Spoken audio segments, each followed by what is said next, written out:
I think, estimates of biomass by humans and livestock compared to natural world, and it's really been complete reversal. Yes. And I find that more actually at the moment. I find that more frightening than climate change. Right. Having said that, climate change is the big hammer, the big thing lurking in the background because we're not doing anything about it. I'm Dean Walker, and welcome to the Poetry of Predicament podcast, a podcast for people brave enough to face humanity's challenges and problems, and most importantly, our numerous predicaments. The Poetry of Predicament is a podcast meant to inspire us to bring forth grace, beauty, and connection with the web of life in the face of a predicament-laden world. Today's special interview will cover two different podcasts. One, the Poetry of Predicament, and the other being our special focus series on conscious parenting in a time of stolen dreams that we call Take My Hand. Please help me welcome climate scientist, Deep Adaptation Advocate, and concerned father, Wolfgang Knorr. Hey there, welcome to another episode of the Poetry of Predicament podcast. And for this particular episode, we're also going to be posting it in a special interview series that we call Take My Hand, Conscious Parenting in a Time of Stolen Dreams. You can find that special series and all the support content that goes with it at the livingresilience.net website on the programs page, which is called Deep Academy. All that information's on the screen. And what you'll find there is a number of learning series, video learning series, including that one entitled Take My Hand. That particular one is a series primarily of interviews with both parents and children who are collapse aware and who are adjusting their lives accordingly to be able to be as empowered, as present, and as in a positive sense of family and relationship as they can be in these troubling times.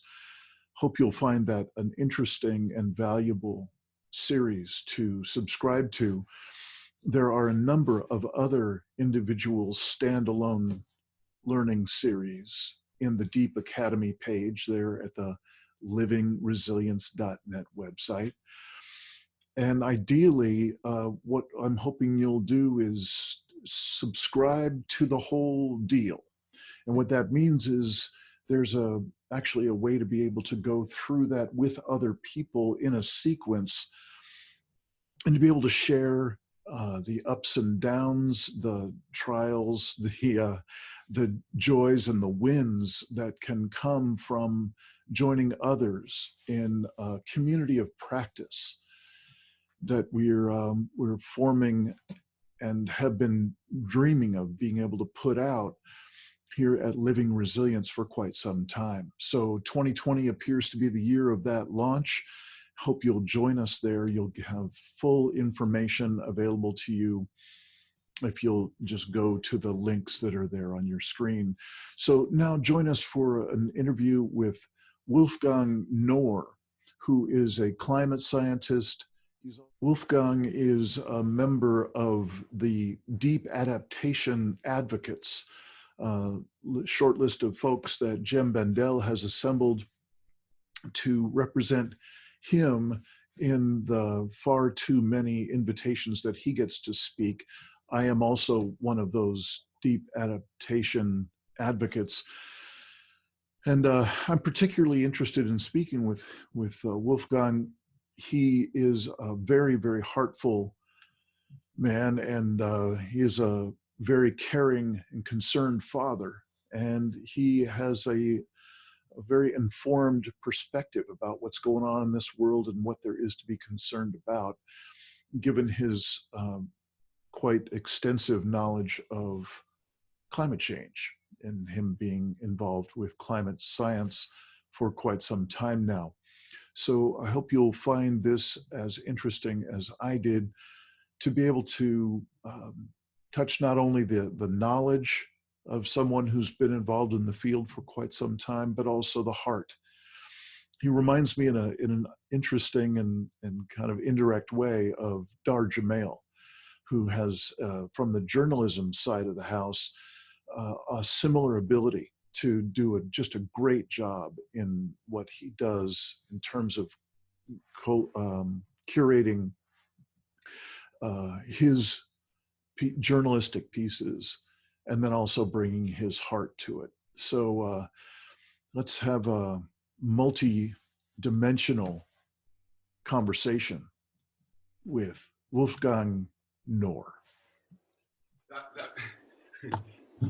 That was an example of the local economy here. So, the father of a friend of my son, he's a fisherman, and he brought some octopus. All right. That's why we want to move to the countryside, really, because of these kind of things. You know?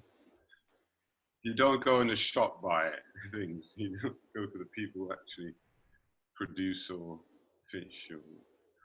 Yeah, it's a sweet sense of community that way. Yeah. Mm. So I'm now on the other network. I think it is strongest here. Yeah. So I think it interrupted you, the switching. Sorry. Okay. So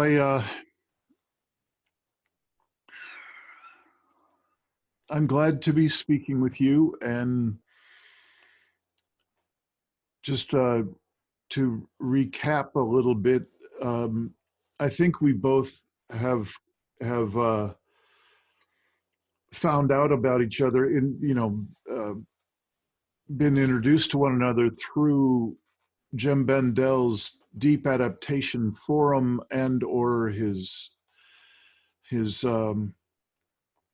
team of advocates, people who speak instead of him and in some of the events that he's been invited to.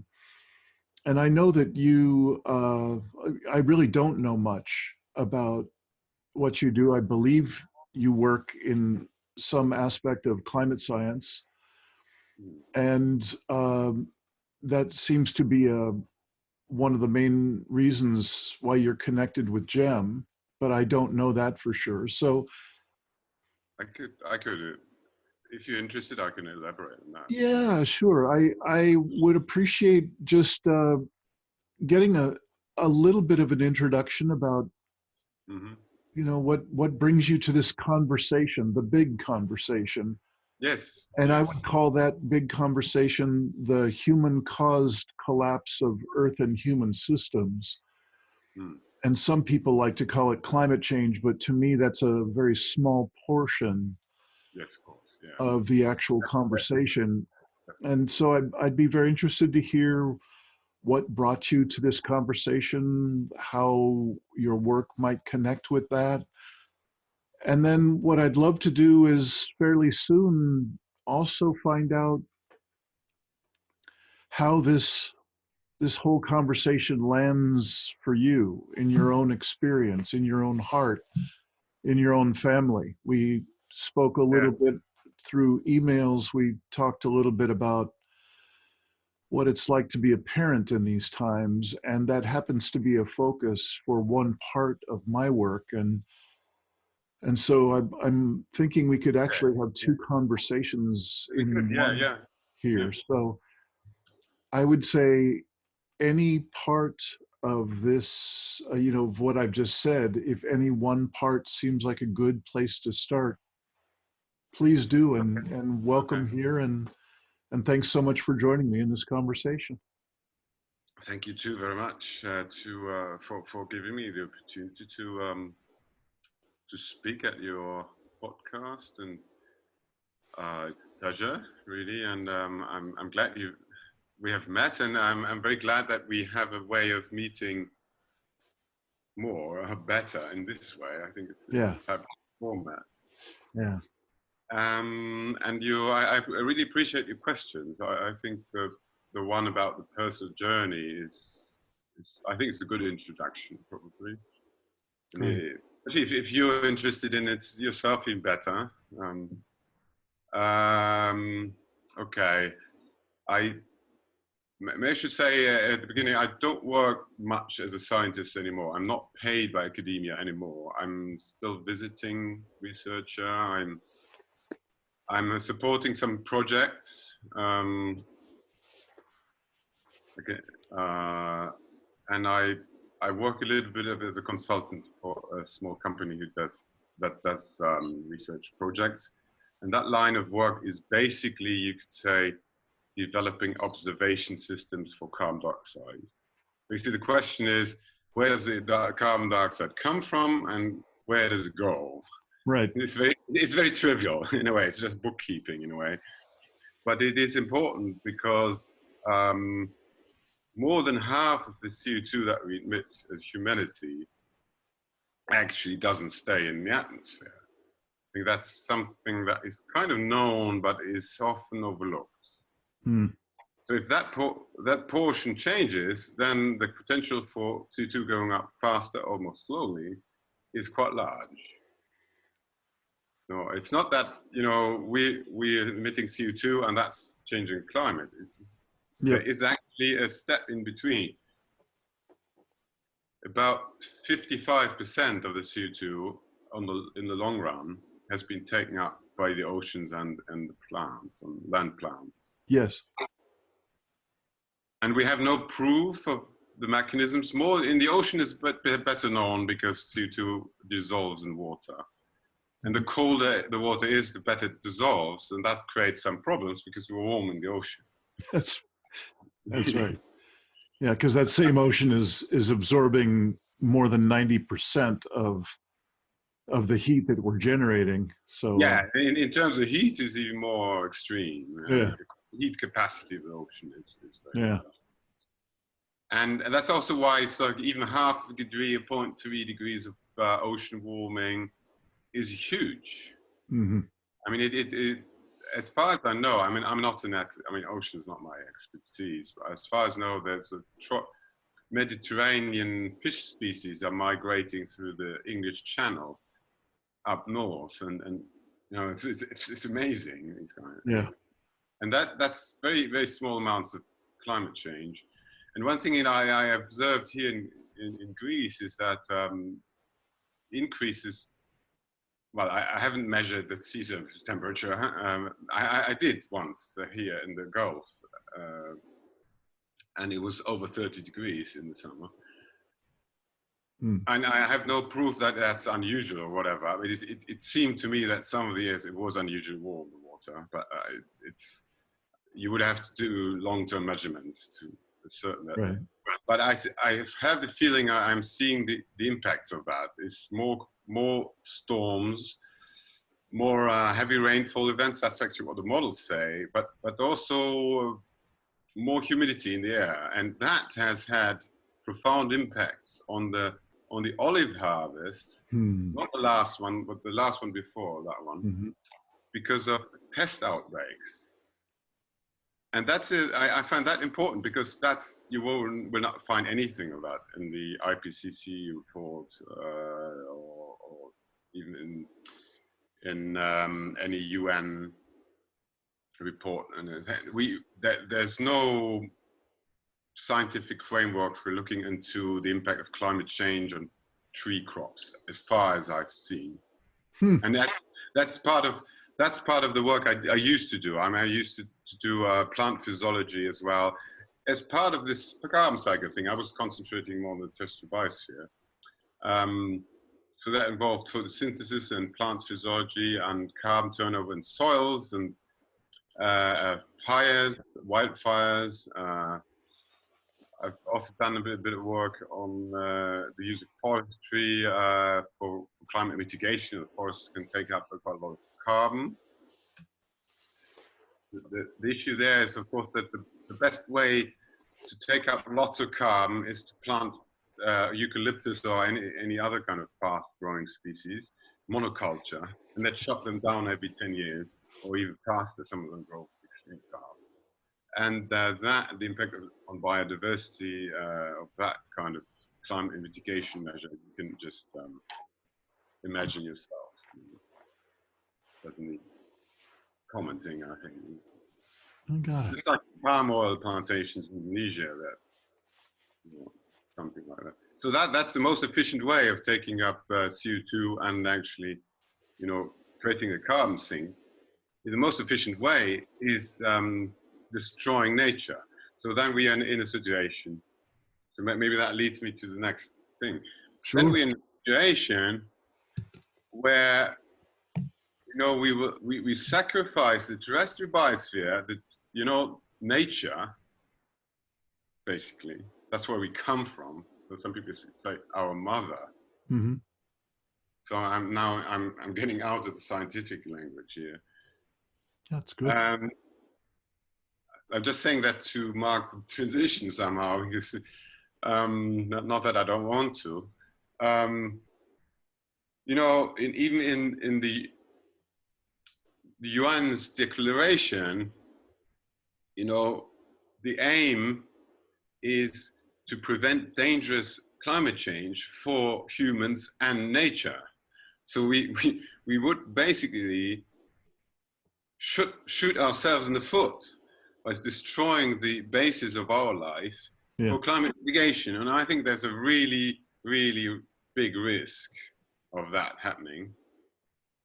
And that's a feeling I had for a long time while working on this topic of climate change and its impacts on the terrestrial ecosystems. Mm-hmm.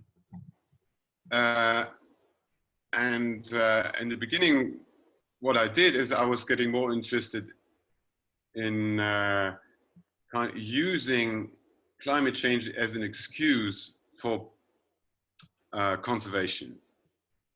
Because I was very much of the opinion at that time, I still am to a certain degree, but at that time especially, that the biggest threat is land use change and the appropriation of nature by humans. And right. So lately we've seen publications about insect decline. I think that's more recent that we're discussing that. Or I think estimates of biomass by humans and livestock compared to natural world, and it's really has been complete reversal. Yes. And I find that more actually at the moment I find that more frightening than climate change. Right. Having said that, climate change is the big hammer, the big thing lurking in the background because we're not doing anything about it. Right. And that was the second feeling I had for a long time, is that nobody's taking climate change seriously, especially the climate scientists not taking it seriously. Steeped in the, writing grant applications, the typical thing is, so like one example of a grant application, I tried several times, I failed actually. I wanted to look into microbial ecology more than terrestrial, rather than trees, microbes, and I had a couple of co-workers. I think it's really fascinating, but I didn't manage to get that funding. And of course, in the beginning, it says, okay, this is related to climate change, and if you don't fund me, then the whole thing is going to be even, it's going to be less manageable. Or if you fund me, we're going to make it more manageable. And especially that it's false. Right. And I wanted to get into microbial ecology for scientific curiosity, but I have to write this in the grant application. It's just it's full of lies, the whole thing. I mean, and that bugged me for a long time. And then basically it just happened that similar to the Alexis Zorbas, there's a couple of centers here in Pelion, where we are on the other side of the mountain facing the Aegean, not the Gulf here. Jem Bendel was giving his seminar there. And I wrote him an email, and then we met twice briefly. we're planning to meet a bit longer this year. He's coming back, and then I think there's just things. I mean, it was interesting because I had a flat tire when I was driving, and there was kind of things happening, so that trying to keep me away from going there. I said, no, I do this something. No, I'm going to meet this guy. Yeah. It's gonna happen, but I just want to do this, and I was really determined. There was some gut feeling, and just one thing led to the other, and then now I'm spending more time writing about climate change than on the science, and I'm really glad I'm at this transition. I'm not earning any money for that from that, but it's more fulfilling somehow, and as long as I can find the right balance and being able to feed my family, Absolutely. it's okay. Yeah. Wolfgang, let me ask you to just wait for a moment. I'm going to plug in a set of headphones. Okay.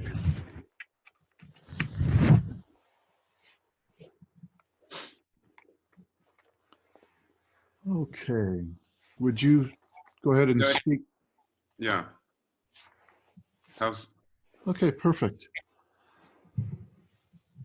That's great. All right. Well,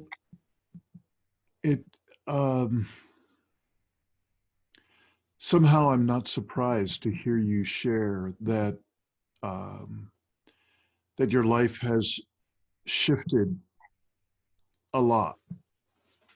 There are, it seems like as people cross the threshold into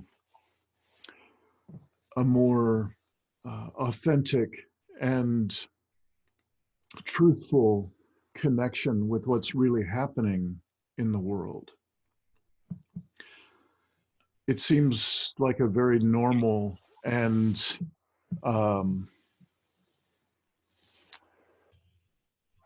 predictable shift into some other expression, some other level of engagement with the conversation starts to occur, no matter what the previous occupation was, no matter how we might have spent our time and attention before, it shifts somehow. And so that's what I'm hearing you describe. It's the perception shifting, and then that's bit by bit, life is shifting as well. But I think it's an old story. It's not new. I think ever since industrialization took over Western culture, that has been a counter movement. It's just that in the last 50 years, which is what shocked me so much about the insect studies, most of the impact happened since about 1970. And it's a time that I can remember. I mean, I'm born 1966. I find that frightening, really. And the impact we had in hindsight in the early 70s at the time of Silent Spring and Club of Rome and these things seems like paradise to what we have now. Yeah. I mean, it's been the problems they had back then were light, or we had back then. Now we're in a mess. I mean, yeah. So I'm curious. I mentioned before that that I really have a difficult time limiting our conversation or any of my conversations in this way to just the words climate change. That it's very much my experience that climate change is one small fragment of of or symptom Yeah, symptom. Yeah. of what we've created and our impact. And Yes.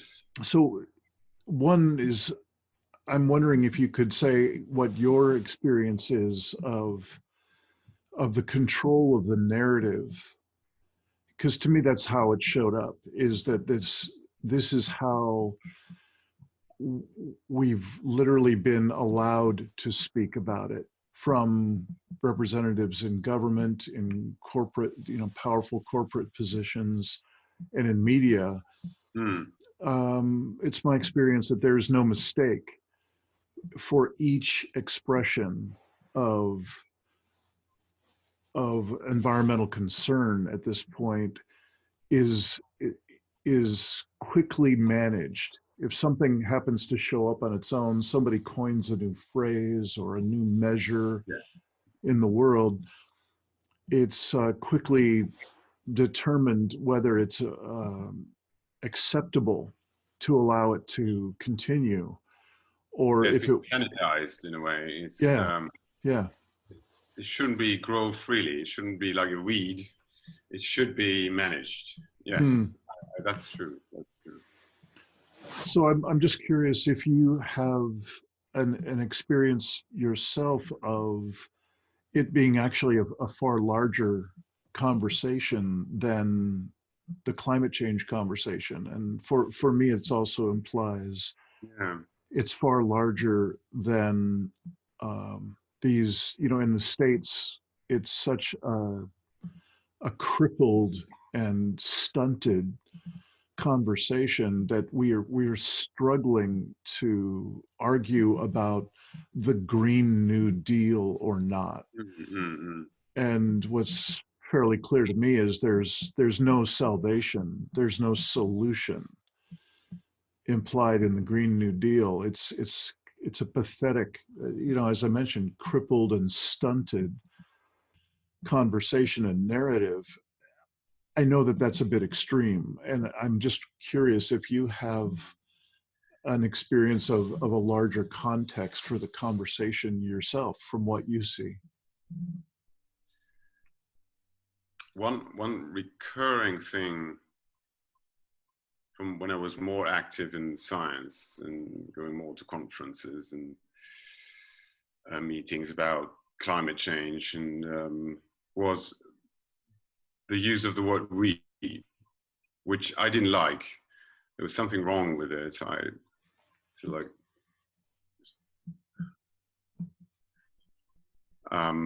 Wolfgang, so, I'm sorry, you broke up when you okay. said the one word that you're concerned about. Yeah, okay. It's the use of the word "we." We got it. We. And there's something wrong with it, and it's being used very, very frequently, also in publications, but also especially when people talk.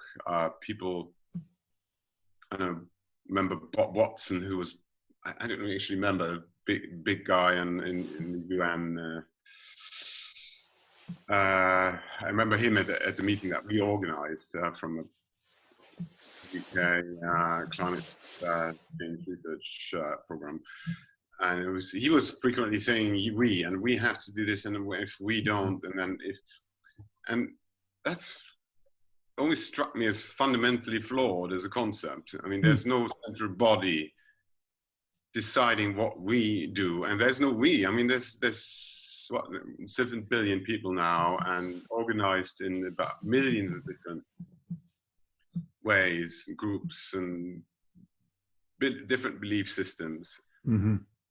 And probably that's what you're saying. I mean, that's the kind of narrative that especially the scientists and the policymakers, but also I think also the activists to a large degree are subscribed to, that is this problem is somehow manageable. Mm. And that's why I published this article in The Conversation that came about indirectly through Jam, and he introduced me to some people like Extinction Rebellion, and they introduced me to somebody who was an editor in the conversation. It's an online journal where academics talk to the general public, basically.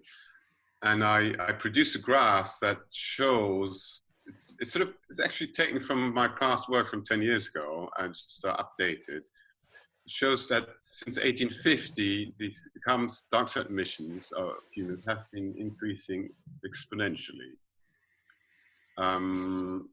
That's when you take into account the land use emissions, which are more important when you go further back in the past. Usually people only show industrial emissions, but if you take in the land use emissions, which are quite uncertain, but but then you've got 150 years or 170 now of record. And it's, if you plotted an exponential growth curve on it, it looks like a curve fit. In the long run, you know, and then I'm showing, so here is 1896, first time there was an estimate of what happens if we double CO2. 1979, the Charney report, first government report warning about climate change. The Kyoto Protocol, which was the first climate agreement, coming into force. Now the latest IPCC report, and the curve goes on up and up and up and up and up. Actually, after the Kyoto Protocol went into force, which actually was the first international agreement to limit emissions, the curve actually shoots up. It's actually accelerating.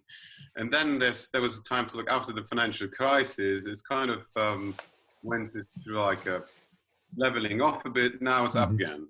Yeah. So it keeps stubbornly on this exponential growth curve. And in the meantime, we were talking about this and we got Paris Agreement. Yeah, but you know, well, we've got these countries having committed themselves to limiting the warming to this and that.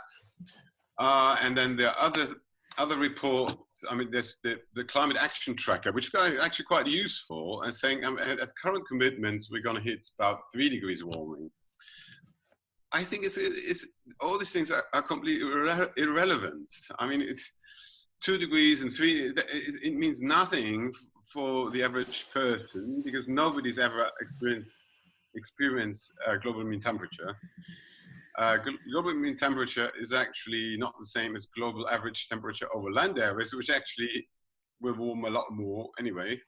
Yeah. It says nothing about subtle climate impacts from increased humidity, for example, what I was talking about later, early on, which aren't even part of climate predictions. It's not included. It's all that conversation is so abstract. It can only have that purpose of sanitizing the discussion. Right. Like I like the metaphor because sanitizing, it means removing the microbes and just having some bare bone thing left over. And that's how it is. You know, you remove the wild growth and make it look neat. Yeah. And that's not how climate change is going to unfold. Yeah. And that's not the way that the ecological drama is unfolding. Who would have expected massive declines in insect biomass? Maybe diversity, but biomass. It's hard to believe. And we don't know what it is. I mean, I personally think it must be pesticides, but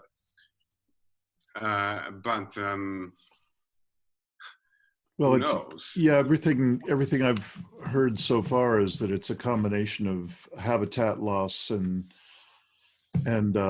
pesticides, and then various aspects of the climate change factors like temperature changes and so on.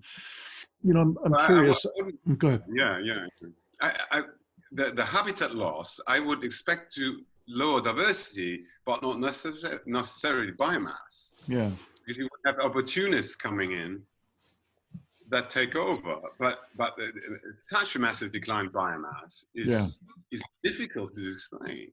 Yeah. Sorry for interrupting you.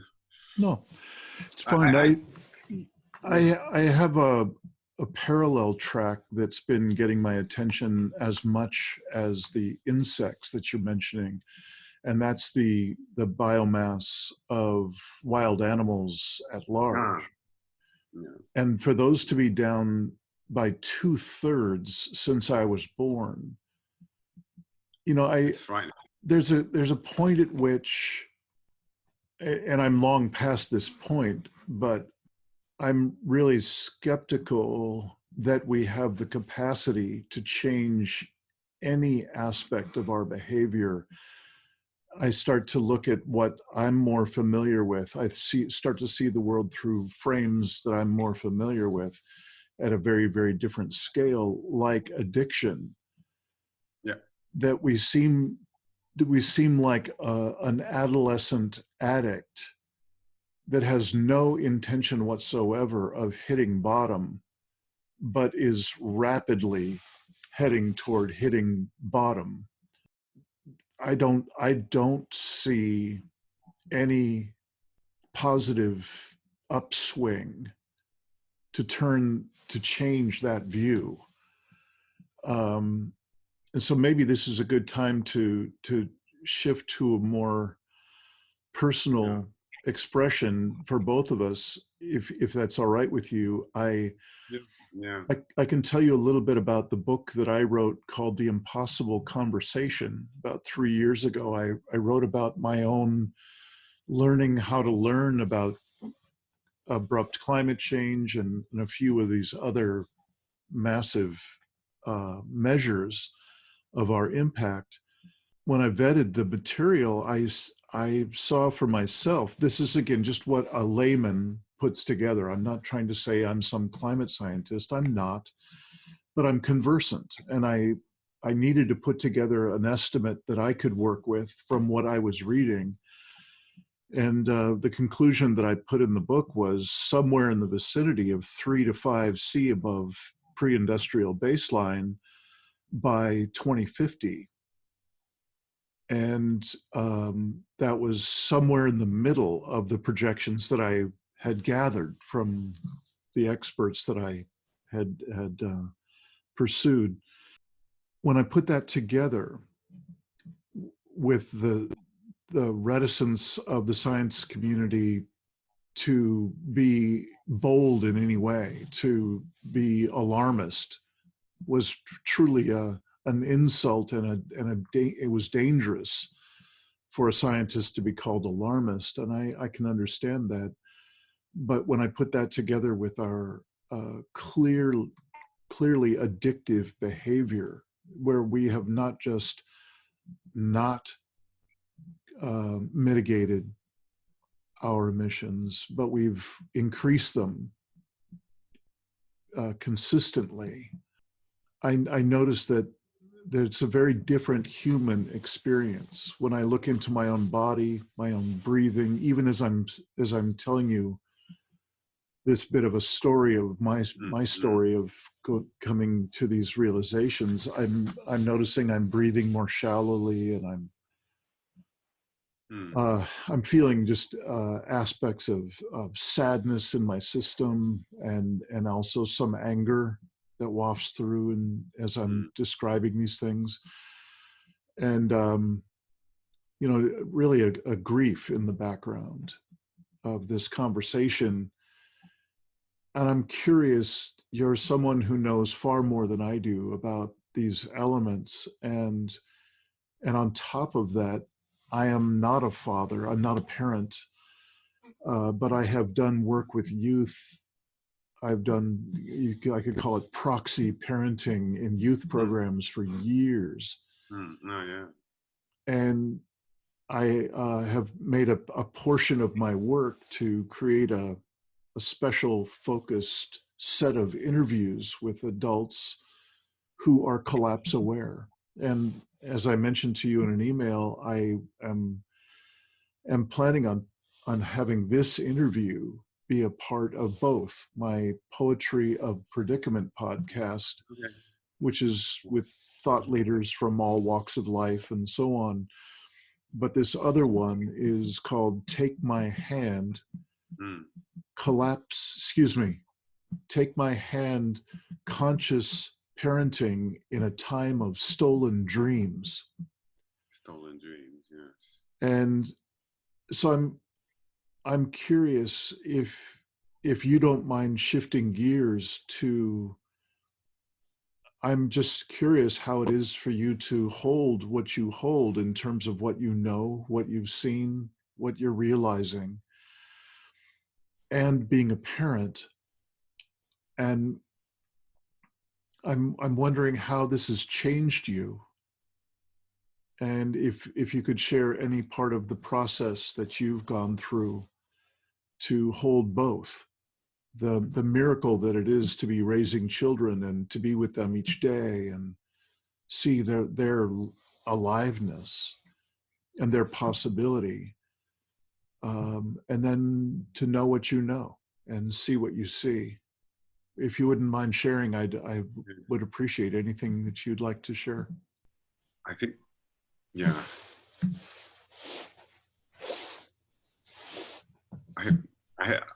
I'm holding two relevant feelings in me or have been doing that for years, which I don't express very much, I think. But they're nevertheless quite present and quite important for what I do. One is anger. I hold I'm generally inside me, I'm very angry at the scientific community for what it does, for its arrogance, its tendency to own topics like climate change, especially in climate change, actually, and to brush aside other models of thinking, approaching things. I'm quite angry about that, but that has to do with family history. It comes from my father's father, and I don't think we will need to go into that here, but I think it would be going too far.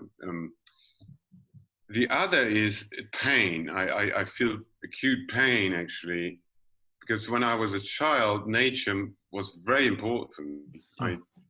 I grew up in a place, we had a forest, basically suburban setting in Germany. And one of the nice things I like about Germany is that you have a structure of forest ownership that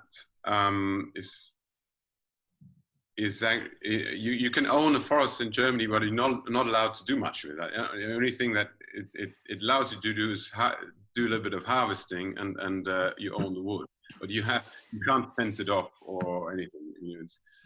And that has led to, I mean, especially in West Germany, the forests aren't very natural. It's not like the US. It's not that much wildlife in it, but this forest tends to be quite accessible. And then around cities, you can often have quite more natural forests actually than in the countryside. So that's why I grew up in that kind of setting, and it was very important for me to go out in the forests, and for me as a child, and seeing that kind of nature that I grew up with collapse is an acute pain in myself. And when I see my children grow up, I really, when I see them appreciate nature in some way at least, then it touches me very much. Mm-hmm. And I would love them to grow up in this way. And actually the fisherman just came out. His son, I can see.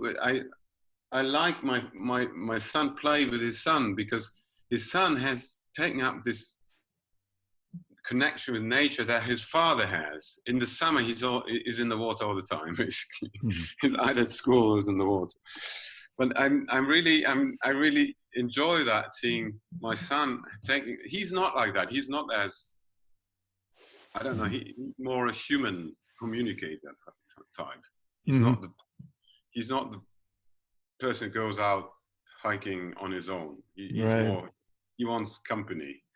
But I can see love of nature in him, or animals, and I find that very touching. And I know that is also related to traumas that I have had myself in childhood. So I have to be cautious. To not project that onto my children.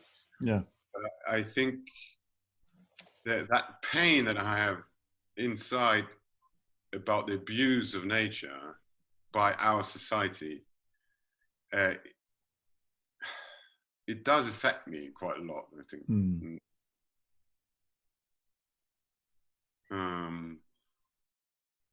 You know, I'm curious if I could just interrupt for a moment. I mentioned just the working estimates that I came up with in my lay studies of particularly climate change when I'm writing my book. And I'm curious if there is something forming for you, something like an estimate of what seems to be likely to happen by when on a global scale from your point of view. Is that making sense as a question? And do you have something that you kind of keep evolving? About stolen dreams in more concrete terms. You're talking about the stolen dreams, really, in more concrete terms. I think when it comes to climate change impacts, my field, my feeling is it's very much open. We don't know. It's very much uncharted waters, really, which is the difficult thing. And it's very difficult to accept for scientists, especially that they can't make predictions. Can make predictions anyway. So climate scientists are the only branch of science who claim they can make predictions, maybe. I think the biodiversity catastrophe, I think, is the most tangible in a way. I mean, not in the sense where we can predict how many species will go extinct, because we don't even know how many species there are in the first place. But I'm afraid that the disappearance of rainforests is just a question of time. I mean, you just look at Europe, or what happened in Europe. I mean, Europe, the times of the Roman conquest was a big forest. It was big. It wasn't a rainforest, but it was a huge forested land. It was no native forest, and that's been wiped out basically. And now it's kind of growing back in certain places a little bit. I think in the late Middle Ages, I think it already happened when most of it was cleared. Yeah. Not to mention going back to the area of Iraq, where the story of Gilgamesh talks about the forest so thick that the sun never hit the ground, and you know how many thousands of years has it now been desert? Yeah. So in the Mediterranean, the soil erosion, you know, in the I think it was in Tomb of Philip the Great of Macedonia, you find all these they made oak leaves out of gold plate, you know, and it's like there was thick oak frosts. They had, I think they had lions, you know, and lions need huge tracts of wild land. I mean, one lion probably needs, I don't know, soil erosion. I mean, agriculture has been since its invention has been a catastrophe in a lot of ways. Yeah. But it feeds us. I mean, it can't. Without agriculture, we couldn't feed that many people. I mean, so we're in a bind, and there's nothing we can do. We can't go back. Mm. And I'm afraid the same thing applies to industrial society, which has now created, 7 billion people. I mean, agricultural society could maybe support 1 billion. Now we're up going towards 10 or something. Yeah. There's no way going back, but we need fossil fuels to sustain this. Yeah, we are eating oil. It's, yeah. And in Saudi Arabia, I read, I think it was something like half or third of the CO2 emissions are for desalination, which is needed for growing crops. So, I mean, Yeah. God. it's scary. Yeah. And just the one thing, just to go back to one topic, I think that makes me angry is there was one of these COPs, these Conference of the Parties of the United Nations with Climate Change. Yeah. In Qatar. 10 years back, I don't remember. And at that time, there was some talk of maybe these oil-rich states, who have by far the highest per capita CO2 emissions, and you know why now, of CO2, could commit to some reductions. That didn't come through. What came through is setting up a climate research institute in Qatar. Yeah. No more comments. Yeah. It's really, and I was seeing these in these stories, and it's that denial. Yeah. And that denial. Okay, denial. Okay, I'm diverting. Stolen dreams. Yeah, I mean the stolen dreams metaphor is a good one, because it's very difficult to make any predictions, I think. But it's very, very clear that we're heading for a cliff. Yeah. Where the abyss is, and I don't know. Yeah. And that, if I may, there's another direction that I often get to go in these conversations with parents, collapse-aware parents, and it's really the other side of where you and I have been talking for quite a while now, and that is, I'm curious if there are new possibilities showing up within this, what appears to be rapidly approaching the cliff. There are some times when I'll ask a parent about how they have been changed by this, and particularly as a parent, how they're changing, and specifically with the guidance or the suggestions or the preference that you or I might have had when we were growing up. Our parents might have said, oh, you need to go to college, or you need to do well in school so that you have the option to go to college, and you want to get a good job, and you want to do something you really love. And that kind of track, we both know, well, depending on which government we're working with and which culture, but certainly in the United States, if I wanted my child to go to college, we're talking about more than $100,000 in debt that the student will have at the end, or that if I'm wealthy enough, I pay for them. And that's huge money. And even if the economy were to stay strong and everything was going just fine forevermore, it takes years to pay that off. It's such a trap, yeah. And so some of the parents that I ask about this kind of issue have really shared, for some it's it's extraordinarily painful to consider other options, other ways of being. And for others, it's a freedom. It's this cracking open to a freedom that this child doesn't necessarily have to live a track that looks like the parents. Is this communicating? Is this a clear yes. inquiry?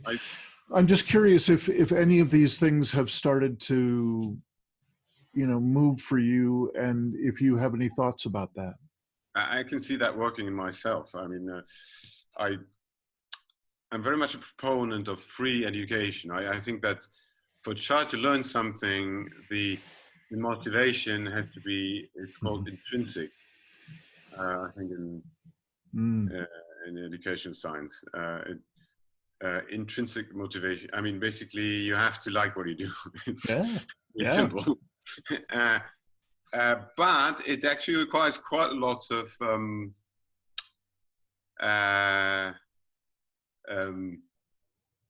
quite a lot of understanding on the side of the parents, basically you mean it. If your children don't follow your dreams, then you have to admit that. So I can find myself, okay, for example, I can see that my son goes to this village schools, and fortunately I do think it's the best math education. I think I've studied physics, so I know. I think I know quite a bit how you learn maths. I think you learn maths when you really see it's like a game. You see, you must have to see it like a miracle, and then you learn math. Maths, in my opinion, can't be taught at all. You can only discover it, and that is not really. I mean, you won't find that at school. And I see myself worrying about that and saying, oh, maybe I don't intervene so very lightly, only when there's something in his schoolwork and I can help him. And I showed him some tricks, but very lightly. And but I can see myself getting worried about it. Maybe he's got some talents and they don't. And then I also know he's got musical talents and he doesn't want to follow up on it. For example, and I see myself worried about that, and that's something I think it's important to be aware of this, because it's my conception of the future, which might not be the future that he's going to go into, and I think that's very important. It's very important to let the child find his own or her own way. I think it's allowed to do a little bit of nudging. I'm not a radical free educationalist, like completely without framework. I think children need boundaries, for example. It makes them thrive. We had our son at preschool age at an experimental group where it was completely free, and he hated it. He thought he really had serious issues, and I think his issues with it were quite mature. His way of looking at it were mature. His concerns were mature. And also, I think it's very important to have, I think the basic approach to parenting should be that the child is always right. It's just you have to find out what he's saying. I think that's, and I think these principles are general. They're independent of crisis situations, but I think they're more important. And so, for example, if you think of unknown future, what could be quite chaotic, there could be collapse, state collapse, refugee situation. The key word is resilience, isn't it? Resilience. So how do you bestow resilience on your children? That's not necessarily getting a college degree, because Mm. that framework, it might actually, even without collapse of society, it might actually through internet, it actually might become irrelevant. I mean, you know, universities more are like high-level consulting firms. You can do. I mean, you could hire the janitor in a company calling in McKinsey, and he would probably tell them the same thing. But he doesn't have the stamp on it. It's like, you know, Right. and I think education in a large degree is the same thing. I think it's a trick in a lot of ways. Right. I remember downloading some lectures from Harvard University, and at Hanover University, it was about the same level. And I think somebody could. Okay, it's good to have experienced people learn from them in the traditional way of the master and apprentice. But university as an institution, I don't think has a factual monopoly in knowledge. And it might, even that might collapse without societal collapse. It might just be overtaken by the internet. Right. So, so it might not be important. But what is important for resilience really is interpersonal communication skills, empathy, all this, the typical soft skills. I think that leaders, even in industry, you know, are usually the ones who have very good interpersonal skills. That they're usually intelligent, but they're not necessarily that extremely intelligent on the operational kind of abstract thinking. It's not important. You delegate that. And when things break down, then they might not be relevant anyway. But other skills like telling the right stories, to convince other people to follow you, and also feeling, you know, having ability to connect to other people's emotions. Luckily, my children are very good at that, better than me. So I should be set, actually. The rest is not that important. All right. So maybe relax. That's one advice I would give. Relax and see the good thing in your children. And another advice I would have is try to lead a simple life. Work as little as you can, or if you work, preferably work something that is more tangible to your children. You know, if you maybe work a little bit so you can earn a little bit of money, but then have a workshop and do things with your hands, or that your children can see. You see, I mean, I think that the role model function of parenting is huge, and if we have lines of work, we go away into abstract things that nobody can actually understand. It's not the best thing to do for parenting. It might get you, if you're a lawyer or you're a scientist, it might get you a lot of money, and then you can send your children off to school. But you might starve them of important interpersonal skills. Right. Yeah. I'm curious, how old is your son, Wolfgang? 10. Uh-huh. They're quite small, my children.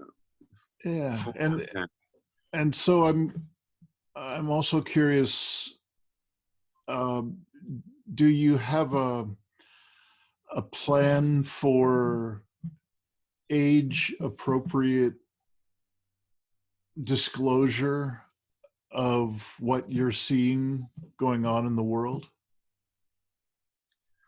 Or do they already know? No. I think it's related. All that is related to a child's relationship to death.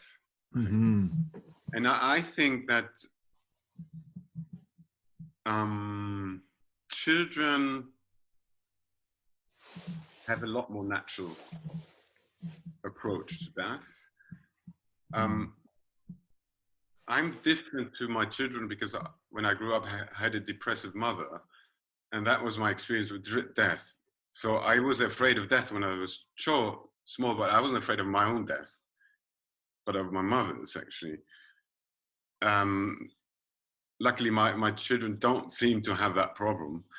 Um, it's important to watch out for these things because things get passed down in the family. But um, well, lately their grandmother died, and here in Greece they have that custom. I think it's common also in the Middle East. You know, they bury them very quickly. Yes. Traditionally, it's the next day. That's changed a little bit. It can be 2 or 3 days nowadays with modern technology, and but the direction of my wife was, I will go. I will take the bus and I'd go, and it's a different city. And I said, no, we all go. Take the children, and because it's an important Yeah. experience for the children going through the funeral. All thing, you know, grandmother's not there anymore, and the more I think about education and parenting, the more I come to the conclusion that the traditional ways are the best. And in the old times, death was very present. Yes.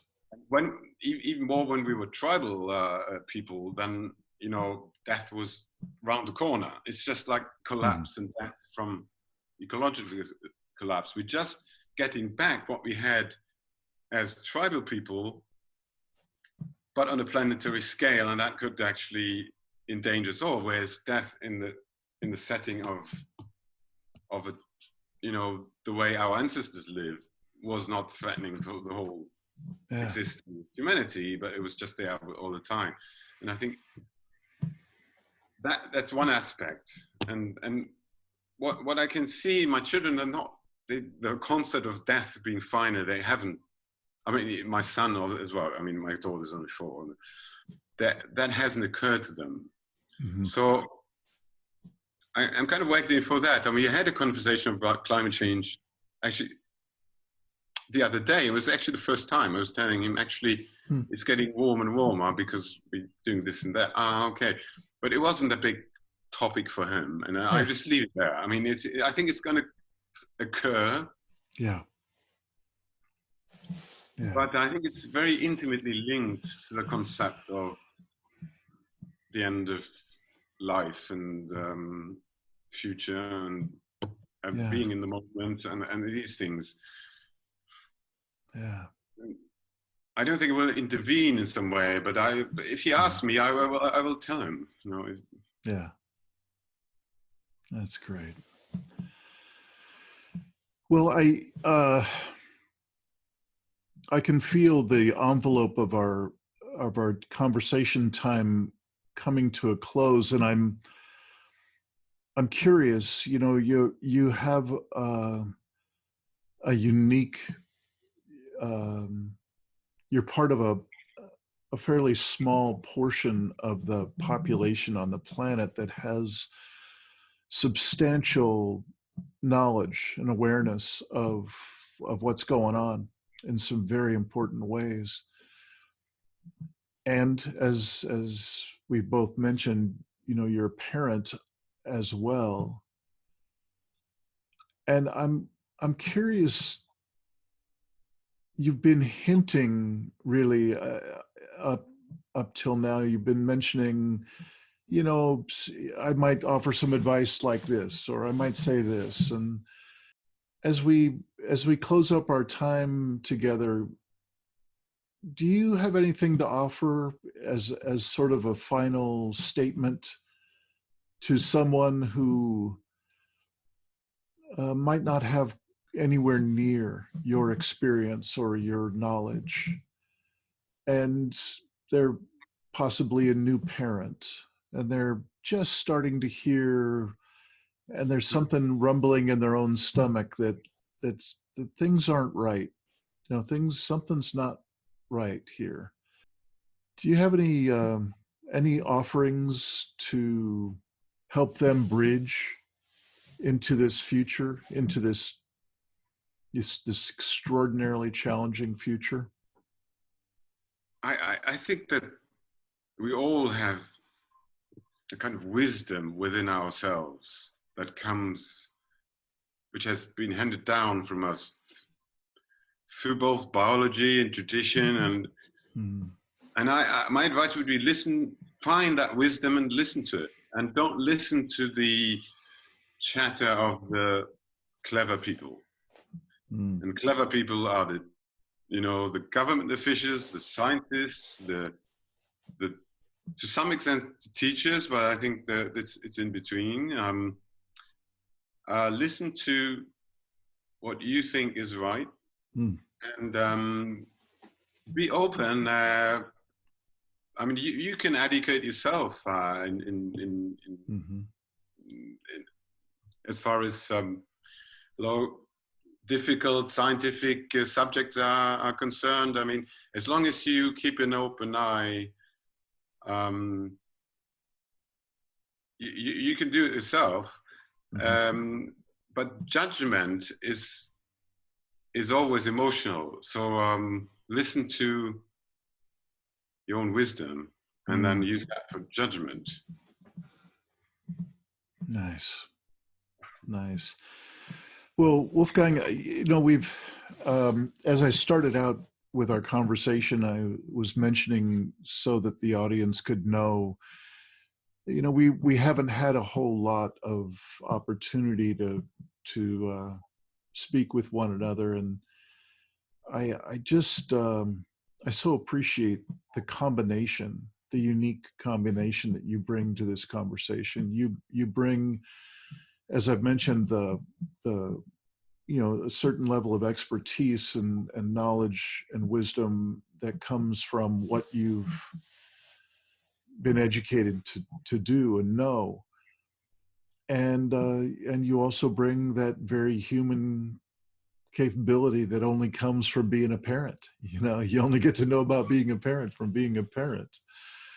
And I so appreciate your willingness to share and to let us know a little bit about, your personal life and some of the things that you are wrestling with in being a parent, especially one who's fairly knowledgeable.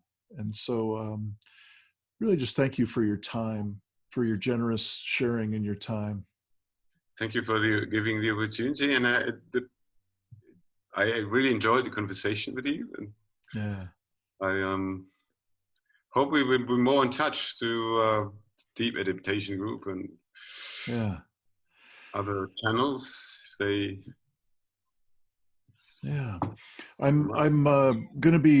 I'm in the process now of offering up a series of online video learning series, short video episodes, and they're all around this type of topic that we've been covering for this last hour. And perhaps I can invite you to participate with me in a couple of those episodes. It would be great to have this combination that I was just talking about with you. I think there's a tremendous amount of value for people who aren't nearly as far down the path as you are. And I think your sharing is completely, it's so from the heart and so real that I think it conveys very, very well, and so I hope that I can ask you to come and join us in some of those conversations. That would be a joy. Actually, you saying that did two things. One was that I felt that the thought of what you suggested, I felt a great relief, because years I felt stuck in this cage of academia. And the other thing is that I'm still looking for what I want to do or how I want to express myself. And I've been doing so far, it's all been written. And I think it would be great to find out, it would help me a lot to find out which direction I would like to go. Yeah. So thank you for yeah. I would be happy to accept. Great. Well, I'll be sending you, Yeah. with your permission, I'll send you, put you on the newsletter. And within a week or so, I'll be putting out a big newsletter telling people about this new program that I'm doing with a couple of times a month. There'll be Zoom conversations like this one for a number of people to be on. And um, I think there might be a good fit. We'll see. And if there's any way that connecting with the various pieces that I'm putting together, if that's useful or good for you, I'd love to include you as much as you'd like. So it'd be great. I will send those out to you. And I'm wondering, you mentioned back at the very beginning, I think it was a paper that you had put out that mentioned about an exponential rise. Yeah, it was a conversation piece. It was not a scientific paper. I see. Okay. But the outlet is called The Conversation, and it's but it basically that's the format. It's Right. it's I'm like a familiar comment, with it. Mm-hmm. and it's aimed at the general public, but it has references, and the data is, the data I'm showing is referenced. So it's a mixture. I mean, it has. It's in between a scientific commentary in a scientific journal and a newspaper article. It's somewhere in the middle between. So it follows that path I was saying before, that anybody can educate himself or herself in these matters. You don't have to. You don't have to have a degree or PhD or whatever. That's one of the things I want to make my mission. Is I'd actually like to. I've actually found somebody to co-write a book on climate change and acceptance from the perspective of the majority of the people who are neither particularly alarmed, neither complete denialists, and which is probably the same thing, but antithetically, but kind of the middle ground of people who are kind of concerned, but don't really know what to make of all this conversation, and kind of like letting them off the hook, not doing anything, because what we need is this point of catharsis. And I think it's more the leaders who are the people in positions of power in a society who are to blame, who have failed. It's not the ordinary people. Yeah.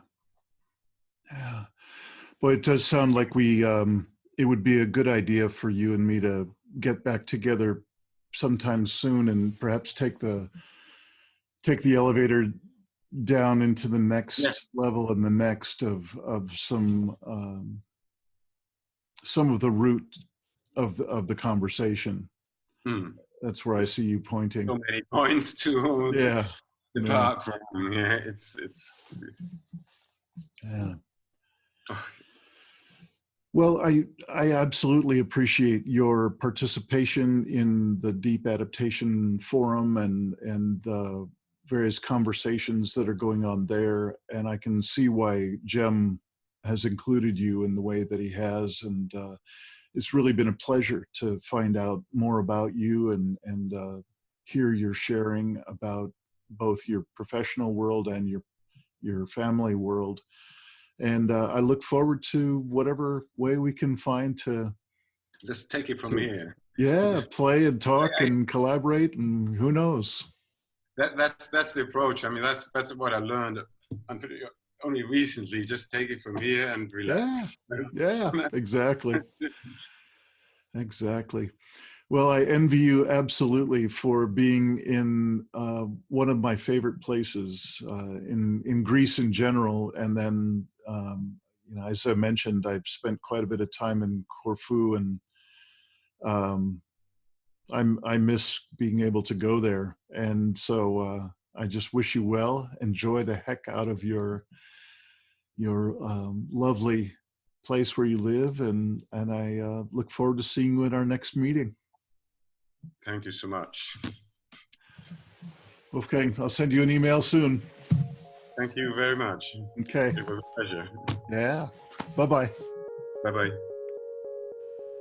Thanks for watching another episode of the Poetry of Predicament podcast, produced by Dean Walker and the Living Resilience Alliance, www.livingresilience.net. Music today from Michael Hedges, as always, and also Port Blue Into the Sea. Also available on our website, www.livingresilience.net, is a wide array of articles, online learning series, arranging group and individual resilience coaching, and sign up for our every other Tuesday free support group that we call Safe Circle Calls.